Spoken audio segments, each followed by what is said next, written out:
اور رسول اللہ کی سنت کیا ہے؟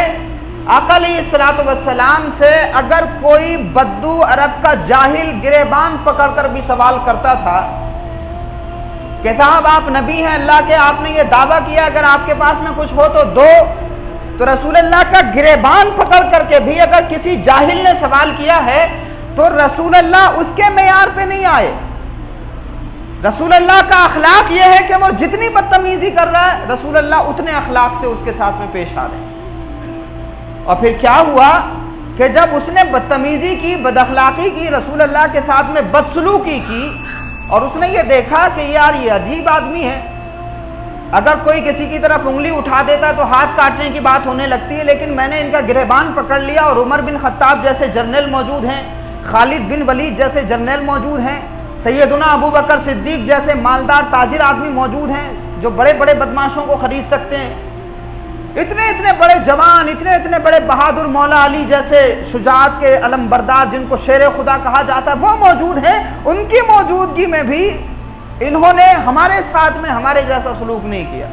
تو لوگ کہتے تھے کہ یہ عجیب آدمی ہے، یہ بالکل الگ آدمی ہے، تو جو جتنی بدتمیزی کرتا تھا رسول اللہ اتنے اخلاق سے اس سے ملتے اور اتنے ہی پیار سے اس سے بات کرتے۔ نتیجہ یہ ہوتا کہ لوگ کہتے کہ جی آپ کے بارے میں ہم نے پرانی کتابوں میں پڑھا تھا کہ جو آخری نبی ہوں گے ان کا اخلاق ایسا ہوگا کہ جو ان سے زیادہ بد اخلاقی کرے گا وہ آخری پیغمبر ان کے ساتھ زیادہ اخلاق سے پیش آئیں گے۔ اور نتیجہ پھر یہ ہوتا تھا کہ رسول اللہ کے سامنے لوگ اپنے گھٹنے ٹیک کر کے کہتے تھے کہ حضور ہمیں بھی اپنے دامن میں داخل کر لیجئے اور ہمیں بھی اسلام میں داخل کر لیجئے۔ تو ہم اسی نبی کی امت میں ہیں، تو اگر سردار انبیاء کا ہم کلمہ پڑھتے ہیں تو جیسا ہمارے نبی کا اخلاق و کردار تھا ویسا ہی کردار اور اخلاق ہمارا بھی ہونا چاہیے۔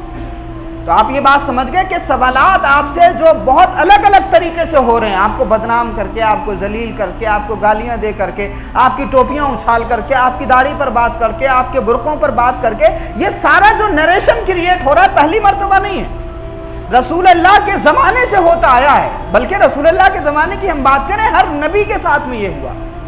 اور ہر نبی کے جو ماننے والے تھے ان کے ساتھ بھی یہی ہوا۔ لیکن جو دنیا میں نور پھیلانے والے لوگ ہیں، جو دنیا میں ہدایت کی دعوت دینے والے لوگ ہیں، جو دنیا میں اللہ کی طرف بلانے والے لوگ ہیں، ان کا اخلاق پتھر کا جواب پتھر نہیں ہوتا، ان کا اخلاق یہ ہوتا ہے کہ وہ گالی کا جواب ہدایت کی دعا سے دیتے ہیں۔ تو اگر کوئی سوال کر رہا ہے آج کے دور میں تو ہمیں غصہ نہیں کرنا ہے، اس سوال کے بارے میں ہمیں خود تحقیق کرنا ہے، جاننا ہے اس کے بارے میں، کہ اگر کوئی کہتا ہے کہ جی قرآن میں اتنی آیتیں ہیں جو جہاد کی دعوت دیتی ہیں تو ہمیں غصہ اس وجہ سے آتا ہے کیونکہ ہمیں پتہ ہی نہیں ہے کہ ان آیتوں کا کنٹیکسٹ کیا ہے، ان آیتوں کا پس منظر کیا ہے، غصہ اس وجہ سے آتا ہے۔ لیکن اگر ان آیتوں کو آپ پڑھنے کی کوشش کریں گے اور ان کو سمجھنے کی کوشش کریں گے تو آپ کو کنکلوژن کے طور پر یہ بات سمجھ میں آئے گی کہ جو آیتیں قرآن میں نازل ہوئی ہیں جنگوں کے حوالے سے ایز اٹ از وہ تمام چیزیں چارٹر آف ہیومن رائٹس میں موجود ہیں،